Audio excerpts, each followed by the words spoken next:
Well, you see these clothing donation bins in parking lots all over town. You may just be trying to get rid of old clothes and home goods, but a lot of people donate thinking they are helping out a charity, helping people in need. Well, that's not always the case. Yeah, so KPRC2 Investigates Joel Eisenbaum got creative to test out what happens to all those donated items. He's joining us now to talk about it. So Joel, you did a little experiment. Tell us about that.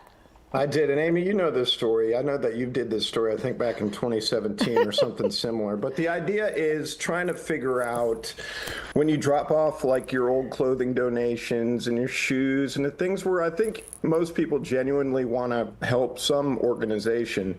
We wanted to track where that stuff actually goes. Does it make it to the charity? And so our little experiment, which I would call non-scientific, but I think did yield interesting results, was that we bought basically 4 pairs of shoes from, I believe it was a Goodwill, and then we put air tags inside of those shoes, and we put them in those bins you can see on the screen there, and sort of across the city to figure out where are these shoes going, where are these donations going. And 3 out of the 4 pairs of the shoes didn't go to nonprofit organizations. They went to these giant like textile mills, which Amy, I know you've visited before, and probably Rochelle, you know of them too. But, and basically what they're doing with all of these donations in those boxes, there are hundreds of them across the city. And by the way, you see the orange tag on that one, that they, a lot of them aren't permitted and they are required by law to be permitted. But the donations don't make it to the charities. I mean, that's the simple point of it. What they do is they take all the clothing, the shoes, the donations, and they sell them on the wholesale market, bundled, sell them by the pound, and then they cut back some of the profits. In a lot of cases, it's very little, to the charity that's listed on the box. And I don't think a lot of people realize that. So that's a very long-winded answer for you guys. Oh, man, I did not even know that. That's something neat. Did you get a tip or something? Tell me why you decided to kind of look into this.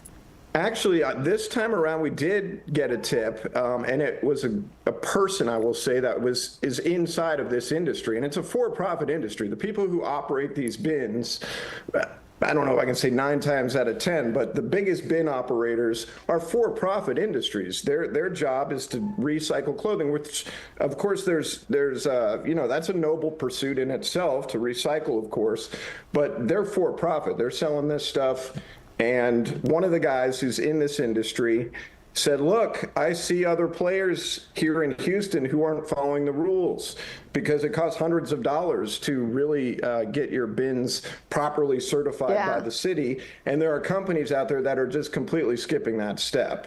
And so the people that are playing by the rules, of course, that's more expensive, and they're griping about the companies who aren't. Yeah, I mean, it's because I think that your story, I think it focuses mostly on one particular company.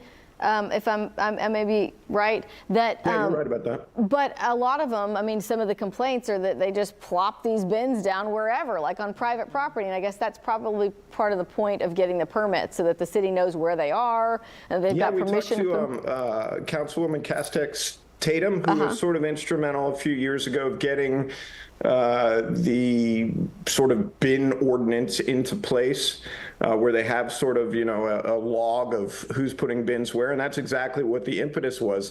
Like sometimes these bins, especially in years past, would just like literally show up on your property if you own a strip mall or you have some kind of commercial interest, and you'd have no idea how did this bin get here? I didn't say okay to this. And so this was a way originally for the city to sort of keep track of that. But a lot of people are still skirting it. There are bins still showing up in places they shouldn't, and there are lots of bins that don't have, the proper licensure. I mean, and it looks pretty junky. Like some of them, whenever they just plop them down, I mean, it's kind of an eyesore. You wouldn't even think that they're going to empty them, but they do. I mean, it's money for them, so it would be nice if they could keep them properly, permitted and how they're supposed to be. Right, yeah, I see some of them people sometimes. use them as sort of as it's not, I wouldn't say it's all the bin operators' fault either, is that some people use it as like a de facto junkyard. Yeah, Basically, you just putting anything someone's up. going to want this, and you just throw all the drop stuff it near there. the bin, and of course that's not what people want. So I mean, there's a variety of different problems that can happen with these bins, and we sort of tonight we're just sort of kind of looking into this industry and what it's really all about. Okay, I can't wait. I'm always excited when I watch your stories because you're such a great writer, Joel. You already know this. Anything else we can expect? Any more secrets or maybe a special interview? If I tell you, it won't be a secret. Yeah. No, I don't know. I think it turned out it's an interesting story. I worked with Adrian. We've all worked with Adrian. He's a fantastic photographer and editor. And I think it's an interesting story and a story worth telling. I'll be interested to see what you guys think. Yeah, absolutely. Exciting, yep. All Can't right. wait. Great story, Joel. Thank you. Thank you. Thanks so much.